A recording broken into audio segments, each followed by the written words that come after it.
नागपुर के अंदर नागलोक, और नागलोक के अंदर अभी मीटिंग समाप्त करके हम पहुँचे हैं। हमारे लखनऊ से दया सागर बोस जी, और दिल्ली से विजय बोस जी, और मैं सुनील बोस जी दिल्ली से। और नागलोक को की विज़िट करेंगे, क्योंकि जब ऐतिहासिक जगह पर आना होता है तो यहाँ का नज़ारा और यहाँ से घूमना और इस व्यवस्था को देखना हमारी ज़िम्मेदारी बन जाती है। और यहाँ पर अभी आए हैं, विज़िट करते के लिए गुजरे हैं। नागपुर के अंदर नागलोक के अंदर आ चुके हैं, और यहाँ पर देख सकते हैं विशाल प्रतिमा भगवान बुद्ध की, चलती हुई प्रतिमा खड़े पोजीशन में। और क्योंकि भगवान बुद्ध जो अपने जीवन काल में सबसे ज़्यादा चले और सबसे ज़्यादा बोले, तो ये वो प्रतिमा की छवि है जिसको देखकर मिशन मूवमेंट के लोगों को सीखने को मिलती है। लेकिन कुछ चालाक लोगों ने भगवान बुद्ध की प्रतिमा को जो सबसे ज़्यादा प्रचलित किया वो ध्यान मुद्रा में किया, कि भगवान बुद्ध तो सिर्फ हमें ध्यान ज़्यादा लगाते थे, और उन्होंने शायद कोई प्रवचन वगैरह नहीं किए। तो हर जगह वही प्रतिमाएं देखने को मिलती है, लेकिन रियल रूप भगवान बुद्ध का हमेशा वो अपने जीवन में चलते हुए, चारिका करते हुए, लोगों को संदेश देते हुए और अपने वचनों के माध्यम से मानव का कल्याण करते हुए ये रहे हैं। बहुत ही विशाल है, काफ़ी बड़ी है ये नागलोक के अंदर नागपुर में, और काफ़ी सारे लोग आते हैं यहाँ पे ये देखने के लिए। काफ़ी बड़ा कैंपस है एक तरह का ये। हमारे दया सागर बोस जी लखनऊ से, विजय बोस जी दिल्ली से,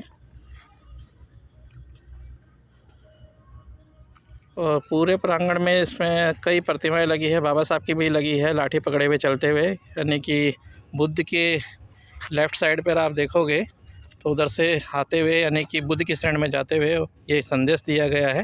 इस नागपुर की धरती पर ये जो नागलोक बनाया गया है।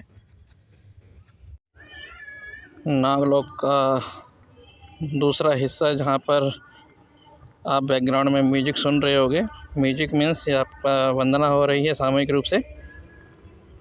यहाँ पर ये मेडिटेशन सेंटर बनाया हुआ है,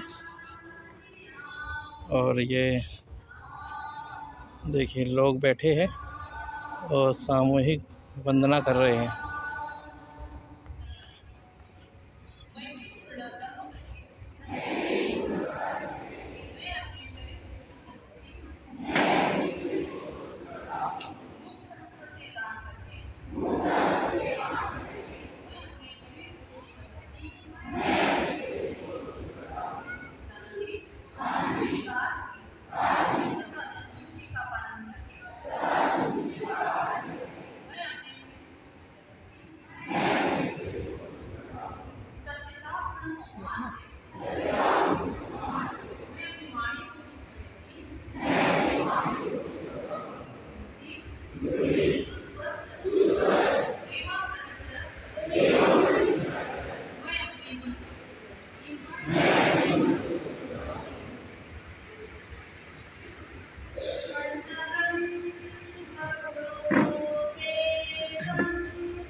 ये नागलोक का तीसरा पार्ट है जहाँ बाबा साहब की प्रतिमा लगी है, और ये भी चलती हुई अवस्था में लगाई गई है। बाबा साहब के हाथ में लाठी है और धोती और कुर्ता पहने हुए हैं। ऐसे परिधान में बाबा साहब बहुत कम देखने को मिले हैं, नहीं तो ज़्यादातर इनको कोट पैंट में ही लोगों ने देखा है। पूरी दुनिया इनको कोट पैंट के माध्यम से पहने जानती है। लेकिन ये भी परिधान एक बाबा साहब का उस समय का रहा था कि हाथ में लाठी और धोती और कुर्ता, और बुद्ध की शरण की ओर करते हुए इशारा। और ये भी इशारा वही है इसके ठीक सामने भगवान बुद्ध की वही प्रतिमा कि भगवान बुद्ध के मार्ग पे चलते हुए बाबा साहब।